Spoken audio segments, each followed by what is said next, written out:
Bien le bonjour, est-ce que vous allez bien? Sûrement, mais seulement pour l'instant. Ouah, c'était claqué ça comme intro, non? Bon les amis, j'espère que vous allez bien. Moi, franchement, ça va super. Franchement, les deux premières vidéos que j'ai sorties sur cette chaîne, je suis super content des retours et de vos commentaires aussi. J'ai bien pris note. Merci beaucoup à toutes les personnes qui prennent le temps de mettre un petit commentaire pour que je m'aide à m'améliorer ou qui veulent juste tout simplement me soutenir et dire que ce que je fais, ça leur plaît. Ça fait extrêmement plaisir. Enfin bref, comme vous pouvez voir, on approche vraiment des 1000 abonnés. Regardez. Si toutes les personnes là, non abonnées s'abonnent, on arrive aux 1000 abonnés. Franchement, j'avais un objectif, c'était d'arriver à 1000 abonnés avant 2021. Je sais pas si on va y arriver, peut-être grâce à cette vidéo. Et si on y arrive, les amis, avant 2021, donc c'est vraiment très bientôt, il y en a dans 48 heures quoi. Si on y arrive, on fera un épisode spécial où je lis vos threads que vous m'enverrez sur mon Instagram qui s'affiche juste en dessous. Le Mexicain Fou, n'hésitez pas à m'envoyer toutes vos histoires si vous en avez.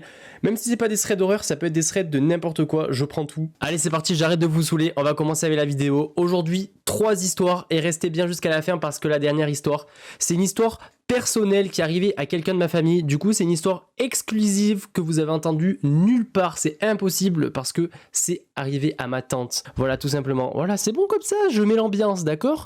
Dans cette première histoire, on retrouve Anna. Anna, c'est une jeune fille collégienne qui a 13 ans, qui habite en Angleterre. Donc elle explique que vraiment tout va bien dans sa vie. Elle a des copains, des copines et sa meilleure amie qui s'appelle Amélie, où elle passe le 3/4 de son temps après les cours chez elle pour qu'elles fassent leurs devoirs ensemble. Un jour, comme de nombreuses fois, Anna va aller chez Amélie pour qu'elles fassent leurs devoirs ensemble, qu'elles discutent, qu'elles s'amusent, etc. Enfin des trucs de meilleure amie quoi. Il arrive 19h30, il commence à se faire tard, du coup Anna elle va décider de partir de chez Amélie tout simplement. Du coup elle va lui faire un signe de la main pour lui dire au revoir et elle s'en va. Elle explique qu'elle habite vraiment pas très loin de chez Amélie. Elle habite environ à 15 minutes. Le seul problème en fait c'est que elle doit emprunter un chemin qui est vraiment très flippant étant donné qu'elle doit passer dans une sorte de parc vraiment très flippant entouré d'arbres où il n'y a jamais personne et encore moins le soir. Mais bon, elle explique que ça va, il y en a que pour 5 minutes de marche, du coup bah elle y va, elle a l'habitude de toute façon. Donc elle est sur le chemin du retour pour aller chez elle, mais là elle va sentir quelque chose de vraiment très bizarre. Vous vous doutez sans doute. Et oui, il y a bien quelqu'un qui la suit. Au début, elle trouve ça un petit peu bizarre, ou elle se dit peut-être que c'est son esprit qui lui joue des tours. Du coup, elle va faire une technique vraiment très intelligente. Elle va essayer de ralentir pour voir si la personne derrière ralentit aussi, ou si elle la double pour voir si elle la suit tout simplement. Mais la personne ne la double pas. Elle reste bien derrière et ralentit aussi. Du coup, là, Anna elle se dit c'est sûr cette personne me suit. Et là, la personne va voir que Anna commence à flipper. Du coup, elle va s'approcher d'elle et elle va s'adresser à elle tout simplement en lui disant "Oh petit ange, mais qu'est-ce que tu fais là?" Du coup, Anna elle va trouver ça bizarre. Ses parents lui ont toujours dit de ne pas parler à des inconnus. Anna elle va être là, elle va pas comprendre qu'est-ce qu'il lui veut en fait cet homme. Il est beaucoup plus âgé en plus, elle comprend pas du tout. Du coup elle fronce un peu les sourcils en mode vous êtes qui? Et là il va lui dire mais attends mais tu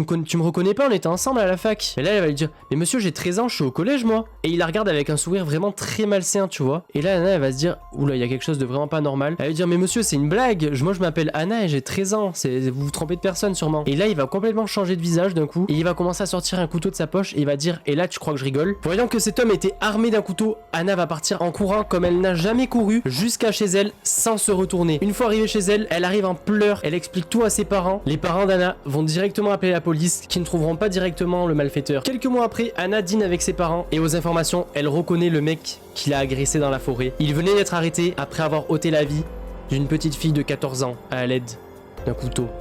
Faites vraiment attention quand vous êtes dehors, essayez de ne pas être seul et de ne pas emprunter des endroits isolé ou vraiment bizarre, c'est mieux. Et surtout, si un inconnu vous parle, ne lui adressez pas la parole. Et s'il insiste, vous lui mettez un gros coup dans les balls, ça va le calmer. Dans cette deuxième histoire qui se déroule en été, pendant la canicule qu'il y avait en 2018, je sais pas si vous vous souvenez, il faisait extrêmement chaud. On retrouve Léa, Marine et Clara, 3 copines qui se voient pendant l'été pour faire une sorte de soirée pyjama. Et au vu de la chaleur qu'il fait, elles ont la très bonne idée de passer la nuit dans le trampoline de Marine. Vu que Marine a un très grand trampoline, les 3 amis ont la bonne idée de dormir à la belle étoile dans le trampoline en s'installant avec plein de couettes, l'ordinateur, Netflix, bonbons, chocolat, tu connais, ça a l'air trop bien à faire en vrai. Mais après avoir entendu cette histoire, je le ferai jamais de la vie. Enfin bref, on arrive au soir, donc les 3 copines s'amusent, rigolent toute la soirée, elles regardent des films, elles mangent des popcorn, etc. Enfin genre, la soirée vraiment parfaite à la belle étoile en plein été, il fait beau, il y a les étoiles, tout se passe bien. Marine va s'endormir devant le premier film, tandis que les deux autres copines, Léa et Clara, vont décider de regarder un deuxième film. Donc ça fait qu'elles vont se coucher à au moins 1h, 1h30 du matin. Léa s'endort, mais Clara n'arrive pas à fermer l'œil de la nuit. Elle est tracassée par quelque chose, elle sait pas pourquoi, elle a l'impression d'être observée. Vous savez, cette intuition vraiment très bizarre, vous avez l'impression que quelqu'un vous observe. Tu vois, ça fait vraiment flipper. Je commence à me chier dessus. À force de lutter contre le sommeil, ses paupières vont se fermer et elle va s'endormir. Mais elle va très vite être réveillée par un bruit de branches cassées, comme si quelqu'un marchait près d'elle. Donc elle va réveiller Clara. Naturellement, Clara va aussi réveiller Marine. Marine pense que les deux filles surjouent un peu et se font juste peur et qu'il n'y a vraiment rien du tout. Jusqu'au moment où Marine va elle aussi entendre le bruit d'une branche qui craque. Du coup, ce qu'elle va faire, c'est très simple. Elle va prendre son téléphone et appeler son père. Elle va faire sonner son téléphone qu'une seule fois pour que personne n'entende qu'elle est au téléphone. Par chance, son père va voir que Marine a essayé de la joindre. Du coup, il va regarder par la fenêtre et ce qu'il va voir autour du trampoline, il va voir la silhouette d'un homme faire des allers-retours devant le trampoline des filles. Du coup, ce qu'il va faire, c'est très simple. Il va descendre en courant, il va prendre ses grosses balls, il va descendre en gueulant qu'est-ce qu'il fait ici chez lui. Le type va avoir peur, il va se barrer en courant. Du coup, ce qu'il va faire, il va appeler la police. La police va réagir vraiment très vite et va réussir à attraper cet homme. Du coup, les policiers vont arriver à capturer cet individu qui rôdait autour du trampoline des filles. Et bien plus tard, après s'être remis de leurs émotions, Marine et sa famille vont apprendre que cet individu avait déjà été coupable pour vol, mais aussi pour viol. Imaginez vraiment la chance que les filles ont eue. Vraiment, si le père de Marine ne se serait pas réveillé, n'aurait pas vu l'appel de Marine, mais qu'est-ce qui se serait passé? Vraiment, mais c'est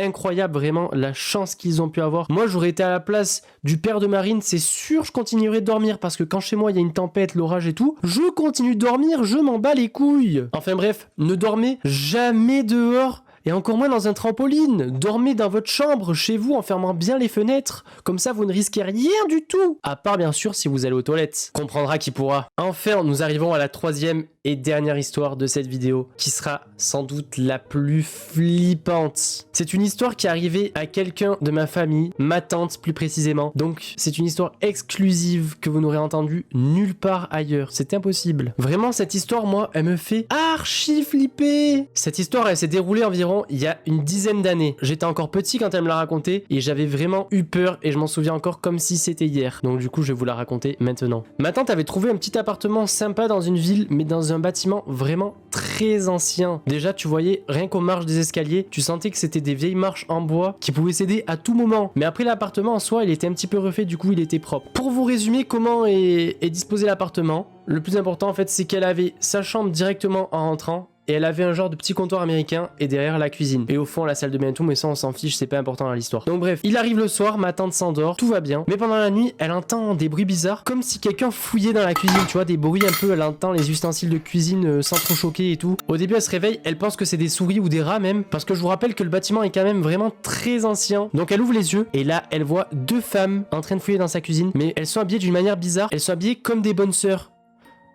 Donc ma tante ne comprend pas ce qui se passe. Elle est à moitié réveillée. Elle se pince fort. Elle m'a montré elle avait un énorme bleu sur le bras le lendemain parce qu'elle s'est pincée si fort pour savoir si elle rêvait ou pas qu'il y avait quelqu'un chez elle. Mais il y avait bel et bien deux personnes chez elle. Une femme plus petite et une autre un peu plus grande et plus costaud. Et tous deux vêtus comme des bonnes sœurs, un peu comme des nonnes. Vous avez déjà vu le film d'horreur La Nonne? Eh ben c'est exactement cette tenue. Les deux nonnes ont remarqué que ma tante s'était réveillée. La plus petite va se mettre à prier et celle un petit peu plus costaud va arriver en courant devant le visage de ma tante comme pour lui dire quelque chose, mais ma tante va vouloir crier et là elles vont disparaître comme par magie. C'est vraiment quelque chose de vraiment très bizarre et ma tante n'a pas pu se rendormir de la nuit. Elle ne sait pas si c'était vraiment un rêve, une illusion ou c'était la réalité parce que c'est vraiment irréel ce qui s'est passé. C'est vraiment, ça n'arrive pas normalement, c'est vraiment pas du tout rationnel. Du coup ma tante juste après va faire des recherches et elle va découvrir, ça me fait froid dans le dos ce que je vais vous dire, elle va découvrir que son immeuble a été construit sur un ancien cimetière de nonnes, ce qui pourrait tout expliquer. Mais vraiment, vous imaginez ce qu'elle a vécu, ça fait vraiment archi peur. C'est vraiment,